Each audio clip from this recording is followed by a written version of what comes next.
साहिबजादा अबुल खैर ज़ुबैर साहब सदर मिली यकजहती कौंसिल प्रोग्राम के आगाज़ में हमारे साथ हैं। साहिबजादा साहब अस्सलाम वालेकुम। वालेकुम अस्सलाम रहमतुल्लाह बरकातहू। बहुत शुक्रिया आप हमारे साथ शामिल। जो आज सुप्रीम कोर्ट ने ये फैसला किया है कि मुतनाज़ा पैरे हज़फ कर दिए जाएंगे, वो मुतनाज़ा पैराग्राफ्स एक तो हमें जो पता था कि 7, 42 और 49 है।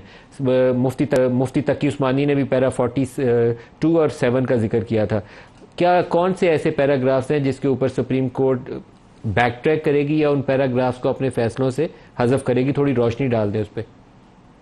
मुख्तलिफ जो इत्तेहाद थे या मुख्तलिफ तंजीमें थी जिनको दावत दी थी उन्होंने सुप्रीम कोर्ट की तरफ से, और जो उन्होंने अपील की थी विफाक ने, उस विफाक के अंदर जिनके नाम दिए थे उन्होंने उन उलमा को उन्होंने बुलाया था और उन लोगों को दावत दी थी। तो उन्होंने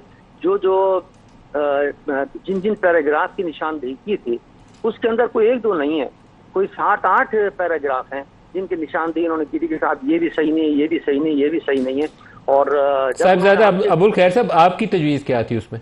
मेरी तजवीज़ यही थी, मैंने उनको 2 तजवीज़ें दी। मैंने कहा देखें, अगर आप हमसे पूछ रहे हैं साहब अच्छा इस पैराग्राफ के बारे में आप बताइए, इसके मैंने कहा देखिए ये कोई 2 घंटे का काम नहीं है।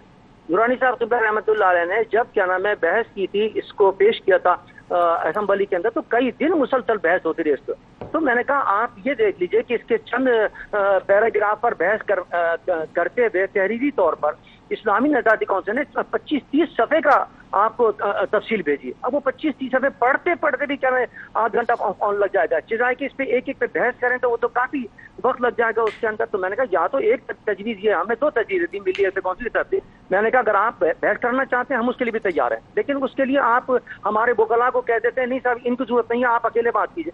मैंने कहा हम इल्मी तौर पर आपको बात करेंगे, हम कुरान और हदीस की रोशनी में बात करेंगे, आप हमसे पूछे हम जवाब देंगे आपको। लेकिन सवाल ये कि अगर कोई कानूनी तौर पर कोई बात करे तो उसका जवाब तो हम नहीं दे सकेंगे, और आप इजाजत नहीं दे रहे किसी को। साहिबजादा साहब, जो अभी सुप्रीम कोर्ट ने शॉर्ट ऑर्डर जारी किया है, तो आपका उस पर इत्मीनान है कि ये सही है, step in the right direction? ये हमसे मशवरा करके उन्होंने ये किया है। हमें बुला लिया था चैम्बर के अंदर और वहाँ उलमा से बैठ के मशवरा कर। कौन कौन था उसमें साहिबजादा साहब? आप भी थे और कौन था? जी मैं था, मौलाना फजल रहमान साहब थे, और अपने मौलाना अताउर रहमान साहब थे, अपने शरीफ फरीद प्राचा साहब थे, और मौलाना हबीबुल हक साहब थे, और मौलाना शमसुर रहमान साहब थे। ठीक है, तो साहिबजादा साहब कुछ निशानदेही करें, कौन कौन से पैराज हैं जो हज़फ किए जाएंगे? कुछ की निशानदेही कर दें, मुकम्मल फैसला आएगा तो हम पढ़ लेंगे, कुछ की निशानदेही कर दें।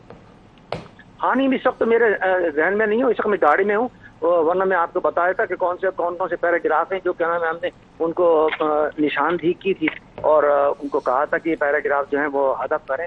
तो देखें, 1 मिनट मैं देखता हूँ।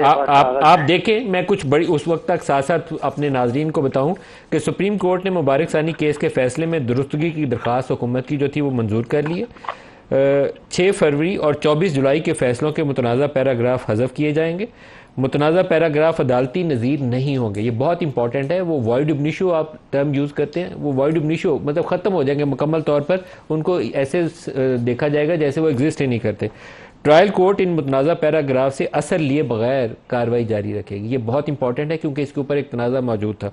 सुप्रीम कोर्ट ने असल केस और नज़रसानी दोनों के मुतनाज़ा पैराग्राफ हज़फ कर दिए हैं, ये फैसला है। और दोबारा मैं साहिबजादा साहब, अगर आपने वो पैराग्राफ कुछ आपके सामने आए हो तो हमें थोड़ी सी उसकी तफसील दे दें। जो उलमा ने पेश किए हैं, इनको आले मजलिस तहफ़्फ़ुज़ ख़त्म नबूवत ने पेश किए हैं, और इत्तेहाद मदारिस दीनिया की तरफ से पेश किया गया है, यानी मुत्तफ़िक़ा मौक़िफ़। तो उसके अंदर जिन जिन पैराग्राफ की निशानदेही की गई, उसके अंदर पैराग्राफ 6 भी है, पैराग्राफ 7 भी है, पैराग्राफ 13 भी है, पैराग्राफ 14 भी है, पैराग्राफ 15 भी है, पैराग्राफ 40 भी है, पैराग्राफ लाभ का भला करे 2 भी है, 42।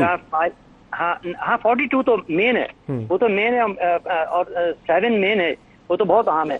लेकिन इसके अलावा जो एतराज़ात किए गए हैं, पैराग्राफ 6 पर भी एतराज़ है, 16 पर भी एतराज़ है, बहुत सारे पैराग्राफ हैं जिस पर बाकायदा तहरीरी तौर पर उनको लिख के दिया गया है कि इन तमाम पैराग्राफ को हज़फ करें। तो और फिर उन्होंने ये भी वादा किया है कि इंशाल्लाह आइंदा जो हम नया फैसला लिखेंगे وہ بھی آپ کے مشورے سے لکھیں گے انشاءاللہ اللہ نے چاہا تو ابوالخیر صاحب، یہ ہم اپنے ناظرین کو بتائیں کہ سپریم کورٹ سے اب یہ جو مختصر فیصلہ جاری ہوا ہے، اس کے اندر ابوالخیر صاحب، مولانا فضل الرحمان صاحب، مفتی تقی عثمانی صاحب، یہ سارے جو ہمارے نامی گرامی قدآور شخصیات ہیں اور علماء کرام، ان کے مشورے سے وہ فیصلہ آیا ہے اور قابل قبول ہے آپ لوگوں کو، اب اس میں کوئی تنازع باقی نہیں ہے؟ جی الحمدللہ، اللہ کا شکر ہے، بہت بڑی فتح ہے یہ عاشقان مصطفیٰ صلی اللہ علیہ وسلم کی ختم نبوت پہ ایمان لانے والوں کی بہت بڑی فتح ہے یہ، اور ہم مبارکباد دیتے ہیں چیف جسٹس صاحب کو بھی اور کیا نام ہے سپریم کورٹ کو بھی کہ انہوں نے میں نے ان سے کہا کہ اس وقت تو جس وقت ملک جس حالت سے دوچار ہے اس میں یہ متعامل نہیں ہو سکتا کہ بد امنی کا. انہوں نے کہا ہم نے آپ کو بلایا ہے اسی لیے کہ آپ ہمارے مدد کریں اور ہمیں راہ دکھائیں اس کا. ہم نے کہا ہم نے یہ راہ دکھائی ہے، اللہ کا شکر ہے کہ انہوں نے ہماری بات مانی اور یہ فیصلہ سنایا.